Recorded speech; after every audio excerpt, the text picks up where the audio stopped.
Good afternoon, YouTube. What's going on? Table Sean back at it with some Destiny. Alright guys, another article hit Eurogamer.net where it's an interview with Scott Taylor. And a lot of the stuff we already know, but there was a few choice nuggets, as I would say, nuggets that I want to go over with you guys with regards to Rise of Iron, but more importantly, the future. Year 3, what we're going to see for the rest of the year. I think I've finally come to the realization that, yeah, Sean, your dream of having one more expansion before the full-blown sequel to Destiny's probably not going to happen. So let's kind of speculate and also go through some of the stuff that Scott Taylor talks about in this interview with regards to Year 3 and what we might expect later on. So first off, let's talk about Gjallarhorn coming back, okay? And it's pretty much not going to be the crutch that it was in Year 1. I know for me, my loadout was Vision of Confluence, Efreid Spear, and Gjallarhorn, okay? That's all I used for PvE strikes, and it was a crutch. I really couldn't do anything without my Gjallarhorn. They don't want to go that route with this new Year 3 Gjallarhorn because they want people to be able to use, he even mentions in here, people to use other things, like if they want to use a heavy machine gun or something. They don't want to make it overpowered as it was in Year 1. So Scott gets asked, what are you guys doing to ensure it doesn't become a one-trick boss killer like it was in Year 1? Scott goes, so first of all, we know Gjallarhorn is a really important weapon for people. We wanted to have a quest which would honor its place and in people's hearts and honor the fact that you're getting it. But when you do have it, we also wanted to make sure it doesn't become a prerequisite for Wrath of the Machine, the new raid. Remember, in Year 1, there was a lot of LFG sites where if you didn't have a Gjallarhorn, you couldn't get into the raid.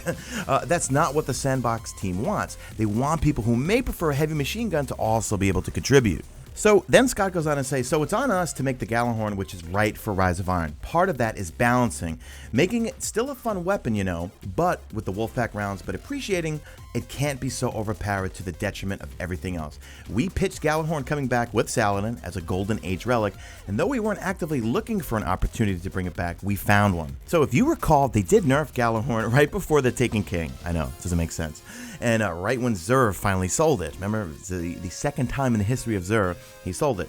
I'm liking the route they're going. Let me know in the comment section what you guys think. For me, it was too much of a crutch, and I like personally to use an exotic in my primary slot, and I like to mix it up. I'm both a raid rocket launcher and raid HMG when it comes to doing stuff in PvE. So you know what? I've got my Harrowed Ilium's Frenzy. So I have the raid rocket launcher, but it's got tracking, and I love that thing. It's got tracking, a huge blast radius. That's my go-to rocket launcher for PvE. I'm actually going to do a top 10 legendary weapons that I'm taking into Rise of Iron. Now, here's where it gets a little bit interesting talking about old raids. The interviewer goes talking about weapons which have an emotional attachment, the Vex Terrificlast and Necrochasm. No, I call it Terrificlast. Well, that's what I called it in Year 1, because that's literally all I used for PvE and PvP when it was in its prime. The interviewer goes on to say, people are very keen to see those coming back after working hard for them in the old raids.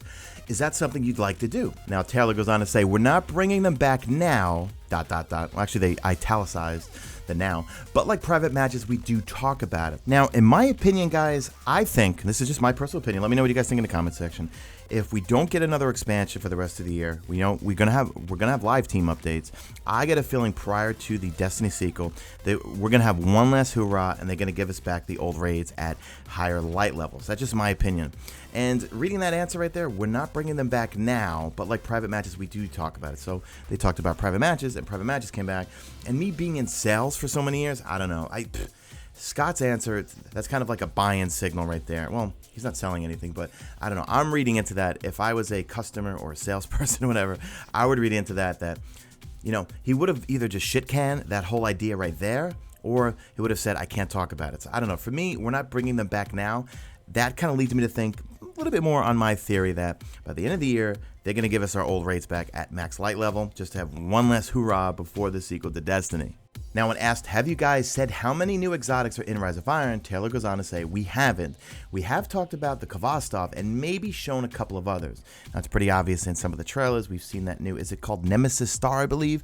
That's the new Nadir heavy machine gun that's going to be an exotic. We've seen, yeah, it was in the first couple of trailers, and when it was showing the ornaments and stuff, that's definitely one of the new exotics. But the first thing we got to do is when Rise of Iron hits, we got to check the armory, right? The armory should update with all the new exotics. Got to figure out whatever happened to Dune Marchers, whatever happened to Thagomizers, those Cabal-themed exotics. Are they just totally gone forever, or will we ever see them in Year 3?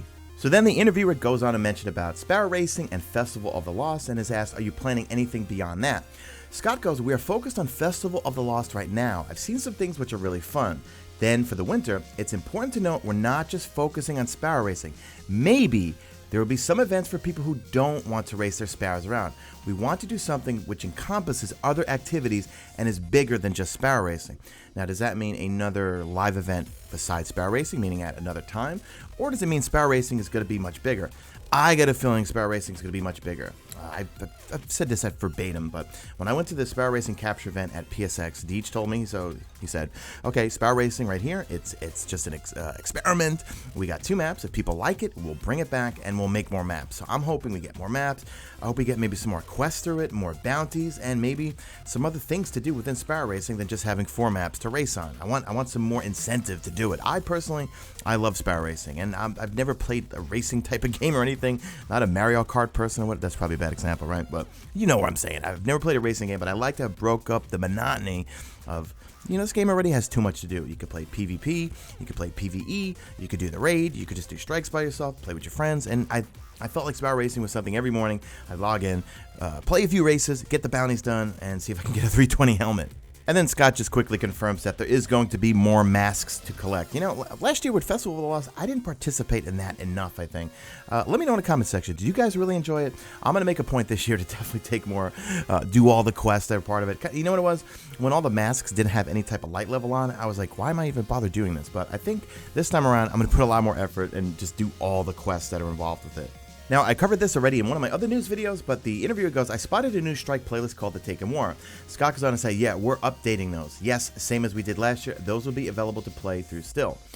Still on my final question, will 3 of Coins be staying in Rise of Iron? And Taylor says, yes, absolutely. We already confirmed. I confirmed that with Deej a month ago when I went to Bungie and did that interview with him in the Bungie Twitch studios.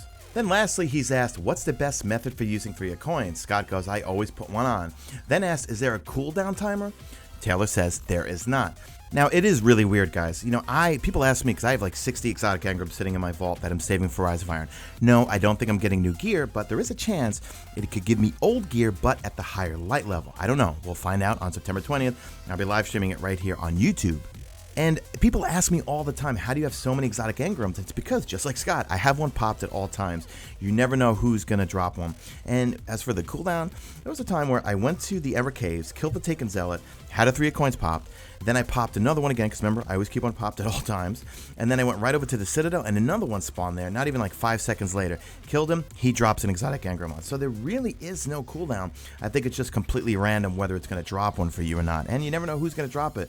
The VIP Patrol over in the Divide on the Cosmodrome, he sometimes drops them for me. So guys, I can't wait for Rise of Iron. Drop a like in this video only if you see fit. Make sure you subscribe if you're not a subscriber. Trying to hit 100,000 before Rise of Iron. I know we can make it happen. We're not that far off. And that's it. Follow me on Twitter at Mesa. Check out my stream, usually on YouTube, occasionally on Twitch. And that's it. I am out of here like Vladimir.